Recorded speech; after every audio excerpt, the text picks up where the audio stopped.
প্রিয় দর্শক, আসসালামু আলাইকুম। অভয়নগর সমাচারের পক্ষ থেকে আপনাদেরকে অতীব দুঃখের সঙ্গে জানাচ্ছি যে অভয়নগর উপজেলার দক্ষিণ দিয়াপাড়া, এই দক্ষিণ দিয়াপাড়া জামির হোসেনের বাড়ি আজকের যে দুঃখজনক হৃদয় বিদারক ঘটনা ঘটেছে সেটা আপনাদেরকে দেখানোর জন্য আমি উপস্থিত হয়েছি এখানে। আপনারা দেখতে পাচ্ছেন যে এখানে সন্ধ্যার সময় যে গোয়ালঘরের আগুনের সূত্রপাত ঘটে, গোয়ালঘরে তিনটে গরু, সেই তিনটি গরু গোয়ালঘরে আগুন লাগার কারণেই গরু তিনটি আগুনে ঝলসে একেবারে মরে পড়ে থাকে। তবে স্থানীয় লোকজন আগুন জ্বলতে থাকা টের পেয়ে অভয়নগর ফায়ার সার্ভিসের খবর দিলে সেই ফায়ার সার্ভিস কর্মীরা এসে আগুন নিয়ন্ত্রণে আনে। ইতিমধ্যেই কিন্তু গরু তিনটে মারা যায়। আমি স্থানীয়দের সাথে কথা বলে জানতে পেরেছি যে দুটো গরু গাভীন অবস্থায় ছিল এবং সেখানে প্রায় ৩ লক্ষ টাকা দাম হতো সেই দুটো গরুর। আর আরেকটা গরু ছিল প্রায় ৫০ থেকে ৬০,০০০ টাকা দাম। অর্থাৎ তিনটি গরু এই জামির শেখের অতি কষ্টে তারা পরিবার পরিজন এই গরু তিনটি লালন পালন করত এবং আগামী কুরবানি ঈদে তারা বিক্রি করবে গরু তিনটি এবং মোটা অঙ্কের একটা অর্থ পাবে, এমনটাই কিন্তু তারা মনে করেন। তবে সেই ক্ষেত্রে এই গরু তিনটি যে সন্ধ্যাবেলা ওখানে হচ্ছে কয়েল ধরানোর কারণে সেই কয়েল থেকে আগুনের সূত্রপাত ঘটে এবং সেই আগুন ছড়িয়ে পড়ে পুরো গোয়ালঘর এবং এই পুরো গোয়ালঘরে ছড়িয়ে পড়ার কারণেই কিন্তু গরু ওখান থেকে আর বাড়াতে পারেনি। তারপরে গোয়ালঘরে তালা দেওয়া ছিল, বাড়ি ছিল হচ্ছে জামির শেখের মা, তিনি কিন্তু চাবিটা খুঁজে পায়নি, না পাওয়ার কারণেই এই আগুনে একেবারে ঝলসে যায়। তা বাদেও তালা ভেঙে গরু তিনটে বাইর করার কোনো উপক্রম ছিল না, আগুনের এত ঝলকানি ছিল এবং সেখানে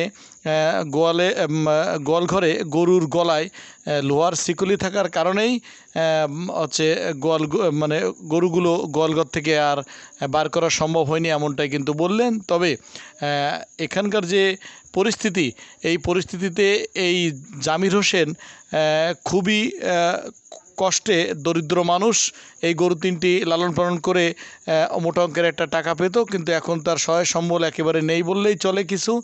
এখন সমাজের বিত্তবান যারা আছে তাদেরকে এদের এই পরিবারের পাশে এসে অন্তত দাঁড়ানোর জন্য এলাকাবাসী আহ্বান জানিয়েছেন এবং যারা গোয়ালঘরে এভাবে সন্ধ্যাবেলা কয়েল ধরানো বা ধোয়া দেবেন এরম, কিন্তু অবশ্যই সাবধানতা অবলম্বন করবেন যাতে এই কয়েল এবং ধোয়ার মাধ্যমে কোনো রকম গোয়ালঘরে কোনো আগুনের সূত্রপাত না ঘটে, এমনটাই কিন্তু সতর্কতা অবলম্বন করার জন্য অভয়নগর সমাচারের পক্ষ থেকে আপনাদেরকে জানানো হচ্ছে।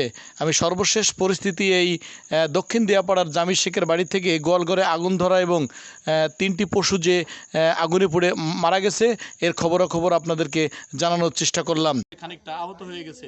পাশাপাশি এখানকার জেনেরা চেষ্টা করেছেন, তারা কিন্তু চেষ্টার আগুন নিয়ন্ত্রণে আনতে পারলেও পশুগুলো কিন্তু বাঁচাতে পারেনি। তার একটাই কারণ, পশুগুলোর গলায় শিকলি দেওয়া ছিল, গোয়ালঘরে যে তালা দেওয়া ছিল সেই তালা দেওয়ার যে চাবিটা, সেই চাবিটা কিন্তু সহজে খুঁজে পায়নি, যার কারণেই এই সমস্যা হলো এবং সেই সাথে যে আগুনের সূত্রপাত যেখান থেকে, সেটাই হচ্ছে মূল কারণ। তবে স্থানীয় নোয়াপাড়া ফায়ার সার্ভিস স্টেশনের কর্মীরা এসে আগুন নিয়ন্ত্রণে আনে এবং পাশাপাশি পশুগুলো বাঁচাতে পারেনি।